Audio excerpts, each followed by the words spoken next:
కొనుక్కున్న తర్వాత దీనికి వచ్చే 1 HP మోటార్ని మనం ఇంటి కరెంటు మీటర్ కాకుండా దీనికి సపరేట్గా commercial category to single phase metre తీసుకోవడం వలన భవిష్యత్తులో ఎలక్ట్రిసిటీ డిపార్ట్మెంట్ నుంచి మీకు ఎలాంటి ప్రాబ్లమ్స్ ఉండవని మంచి సలహా ఇస్తున్నాను, పాటించవలసిందిగా కోరుతున్నాను.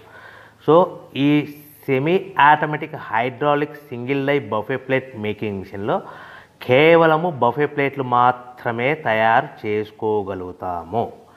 ఈ మిషన్లో కేవలం మందం లావు దొడ్డు ప్లేట్ మాత్రం బఫే ప్లేట్ తయారు చేసుకోగలుగుతాము.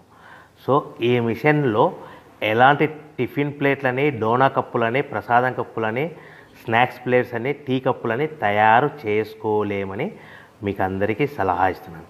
సో ఈ బఫే ప్లేట్లు ఏ విధంగా తయారు చేసుకోవచ్చు అంటే కనుక మనకు రా మెటీరియల్ షీట్ ఇలా ఉంటుంది. ఈ షీట్ని డై మధ్యలో పెట్టి గేర్ వెనక్కి లాగితే కనుక 1, 2, 3 సెకండ్లు లాగిన తర్వాత అదే గేర్ను ముందుకు నెట్టడం వల్ల డై కిందికి వస్తుంది. ఈ విధంగా తయారైన ప్లేట్ చేసుకోవచ్చు. సో ఈ బఫే ప్లేట్లు మనం ఎన్ని తయారు చేసుకోవచ్చు అంటే కనుక నిమిషానికి 5 నుంచి 10 ప్లేట్లు తయారు చేసుకోవచ్చు. అది కూడా ఆపరేటింగ్ చేసే ఆపరేటర్ మీద ఆధారపడి ఉంటుంది.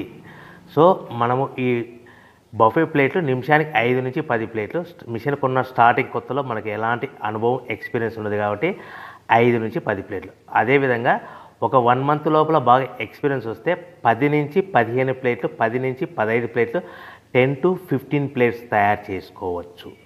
సో మనకు ఈ మిషన్లో రౌండ్ బఫే ప్లేట్ తయారు చేసుకోవచ్చని మీకు అందరికీ సలహా ఇస్తున్నాను. సో ఈ బఫే ప్లేట్లు మార్కెట్లో హెవీ డిమాండ్ ఉంటాయి.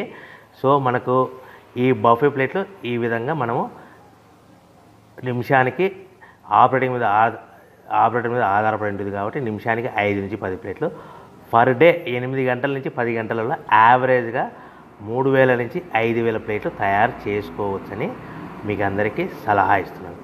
ఈ బఫే ప్లేట్లు అనేటివి మార్కెట్లో మోస్ట్ డిమాండ్ ఉంటాయి కనుక సో ఈ బఫే ప్లేట్లు మనం ఈ మిషన్కు మనకు ఎన్ని ప్లేట్లు తయారు చేసుకొని చెప్పాం కదా. సో రా మెటీరియల్ ఎంత షీట్ ఎంత కాస్ట్ పడుతుంది, సో మనం తెచ్చుకోవాలనుకుంటే రా మెటీరియల్కి ఎంత ట్రాన్స్పోర్ట్ పడుతుంది, తెచ్చుకున్న రా మెటీరియల్ను మన ప్లేట్గా తయారు చేయడానికి పవర్ బిల్ ఎంత పడుతుంది అనేది మీకు క్లియర్గా ఎక్స్ప్లెయిన్ చేస్తాను.